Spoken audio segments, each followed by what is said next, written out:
All right, great to be back out in the field.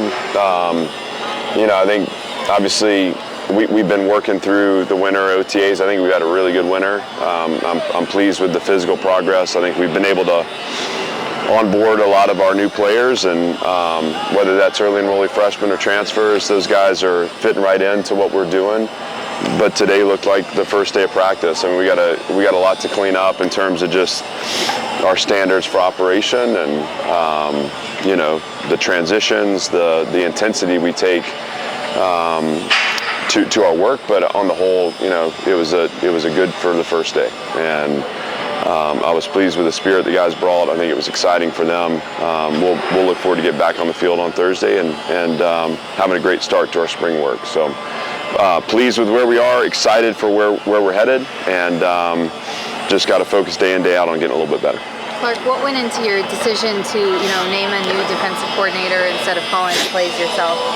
I think a lot of it just had to do with paying attention a year ago to where I felt like I was effective and where I felt like I lost some effectiveness. And I think when you look at the defensive coordinator position, especially for where our program is and what we need from the head coach, where we're still trying to build something, when I was just a D coordinator, I would spend 100 hours a week doing that job. And when you call a play, you want the process to lead to that play, and to be immersed in that process, I think, is really important for that position. So as the year wore on, it felt like more and more that there were gaps in my preparation that I was having late in the week kind of catch up to. And this is all about efficiency of operation. It just felt like Steve Gregory was ready to take on that responsibility. I have a lot of trust in him. I've trained him in our system and in our process for a year. And to me, we had room to be better. And though we improved defensively last year, we had some gaps in our performance that I want to see improvement on this year. And Steve's going to be leading the charge to make those improvements. What kind of a role will Bob Shoop have defensively? Well, I mean, at this point, everyone in the room is a coach, so Bob's the first thing I want to say about Bob is he's a great connector, and he's got a connection to Vanderbilt. And I think from the jump, I've wanted to bring people in that don't see the cracks in the cup and don't see the challenges here, but see the opportunities. And Bob is a great example of that.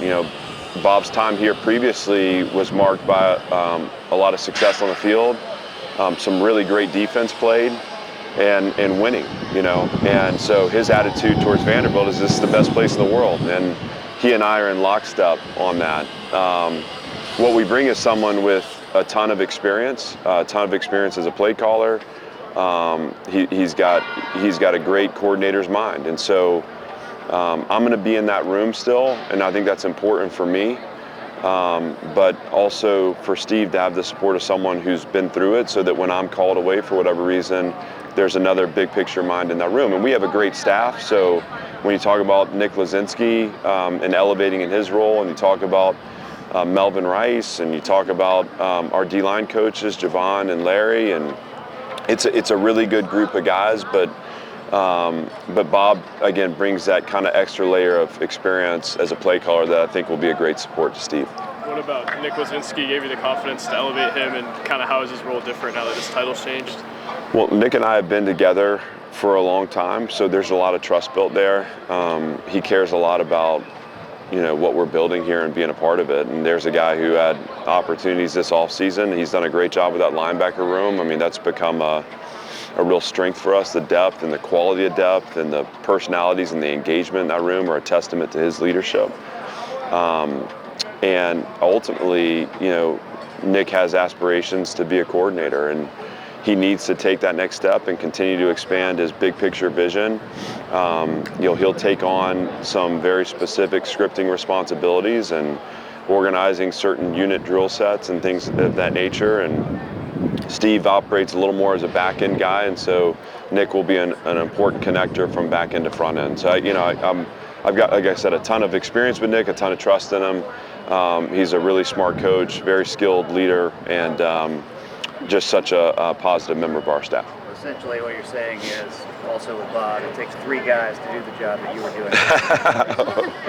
I would be, we had multiple. I mean, look, I was leaning on those guys a year ago too, but I think there's always a negative return to too much. To have an identity, there has to be one agenda, one vision. And honestly, that'll start with me. It's my agenda, it's my vision for this defense, and that won't change. I think it's important for me to have a coordinator that understands that and that is aligned with that. And that's what, the trust I have with Steve gives me the chance to have someone there that, again, I don't have to ask permission to involve myself. But from there, you have to have capable minds in there to problem solve. That's what a good coach does. And with modern day offense, there are a lot of problems that need to be solved. And I think you can have too many cooks in the kitchen, so to speak, but I think we're trying to toe that line really well, where we have guys that are humble, that understand how to plug into their roles, are willing to speak up, and ultimately, put everything out on the table to help us create the solutions to the problems we face.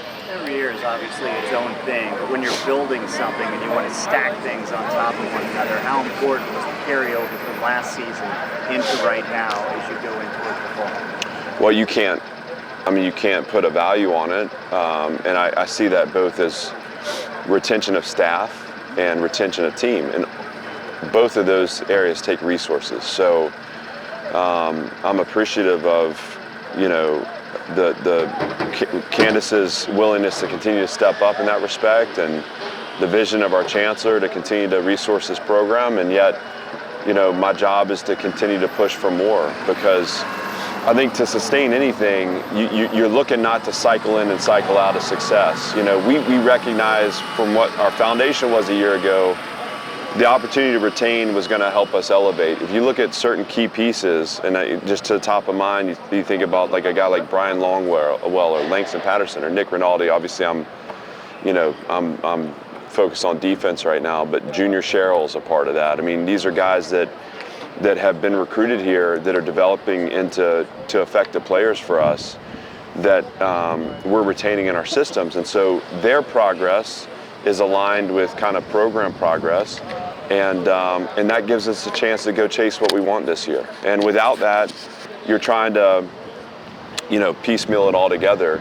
What we haven't lost here is our soul. What we haven't lost is that foundation of environment and connectivity, and retention of the right attitudes and the right people goes a long way in making sure we pull that forward. And that is our recipe for winning. I mean, and these guys know we won't line up and be the most talented team every time we play, and that's okay with us. We want to carry a chip on our shoulder. We want to play with an edge.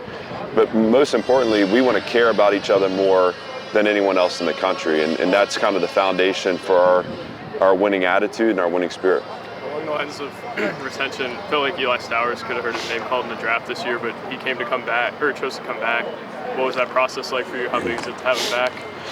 It's huge. I mean, he's an NFL player. I think this year will do him really well, because keep in mind, last year was his first year full-time in the tight end room. So he's now had a winter to train. He'll have a spring to train, a summer to train in that position, and we believe in him, obviously. And what I love about it is that he believes in us too. He believes this program's the right place for him to bridge that final gap to the NFL. We're going to be very proud of him when his name's called on draft day, and the fact that he represents our program. But I want to take a minute just to say, when you look back at 21 and 22, and you think about a guy like Tyler Steen finishing his eligibility at Alabama, and you think about Ray Davis finishing eligibility at Kentucky, both those guys were invited to the combine. We've had 3 combine invitees since I've been here. Now that will change, right? And what we're seeing is this kind of growth of foundation and this growth of depth that we've recruited and retained. And you're going to start to see this pipeline form to the NFL for us. But of our 3 combine invitees, 2 of those finished their eligibility elsewhere. Anthony Orji was the 3rd, and again, had we had resources in place at the time, he should have been back too. So I look at that from a lens of coming out of the 22 season into the 23 season, where we weren't able to retain to now having a guy like Eli back as an example of our ability to produce an environment that our players believe in, but also to do the things from an NIL standpoint that make sense for them too.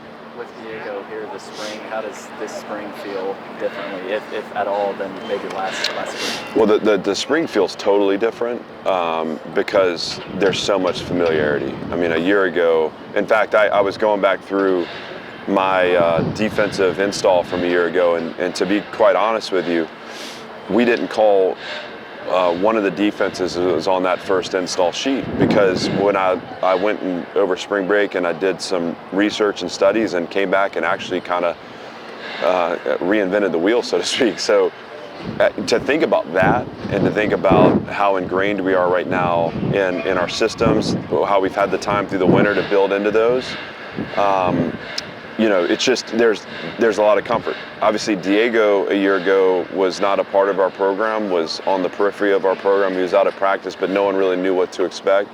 His leadership, his voice, his proven ability to lead this program from the quarterback position means a lot. But you look at other guys that are here too, and guys like, again, Rinaldi, Randon, Junior, Martell. I mean, these are kids that have grown up in our program and are back, and I think have a level of comfort so that we can go attack for more. Miles and Grayson Morgan medically redshirt. They retired. Yeah. So both have dealt with back injuries, and we always want to. Obviously, I recruited both of them with big vision for their football careers. And both are such positive members of our community, and I can't say enough about the people. Selfishly, I want everyone to play, and I want everyone to play for a long time. But I think when you start talking about your back and dealing with, surgeries and just the struggle of trying to return and play this game at a weight that is taxing in and of itself, in collaboration with them and their families, they've decided that, and we've decided it's best for them to step away. So they're going to be missed. They're still a part of who we are, and I want them to stay connected to our program. But it's the right thing for them. Where's Mark Davis at? Both I saw him back out there. Yeah, I think he was on a player load today, but I believe he made it through the whole practice. He's been impressive through the winter, He's one of our most explosive players in the weight room. And, he's got a lot of snaps accumulated on the field. So it was great to have him back out here. We'll be keeping a close eye on him as we go through spring, but it looks like he's going to be good to go. Diego, is his ceiling higher than what we saw? Like, has everyone seen everything that he can do, or is there more? I want to be careful not to. I think what we know about Diego is that he can take a game over, and he can lead our team. And we saw some pretty magical stuff a year ago, but I think everyone should feel a little more sense of being settled, because again, he's banked now a winner with his teammates, where they're throwing and they're getting better, they're building connection, there's chemistry forming. We'll go through spring, same thing. So you look at these opportunities to build those kind of soft skills, so to speak, the chemistry, the timing, and that'll allow him to find higher levels of performance too. And we learned some things about Diego last year as a player, and I think you put Coach Beck into this too, where in times where we were going tempo and then we spread the field out, he was able to find the windows and create plays with his feet. So there are just things we can do with him that will allow him to feature those skills. Part of our mission and our challenge here strategically and tactically is that we need to take some hits off him too. So how do we protect the quarterback better, but also how do we establish a run game through the running back and do some things where we're a little more effective moving the defensive line and creating space for our back to carry the ball. One more. What about Mark Davis' skill set excites you? Well, he's explosive, he's fast, and that's been apparent since he's basically been like a one-legged man through most of the winter. Seeing him come back through OTAs has been fun, to see his movement become a little more natural, as I feel good for him. But again, he's played a lot of football. He's played it at a high level, and you know, in our situation, you know, we have to cover people better than we have. We have to play more man. When you look at that Tennessee game, you know, you think about the 80 whatever yard, 86 yard whatever glance play, that, you know, those plays can't happen for us to win in those games. And a guy like Mark, with his experience, his speed, his confidence, you know, can go a long way in helping us close those gaps. Thanks, everybody. Thanks, guys. Great to see y'all. Good Yeah. to see you.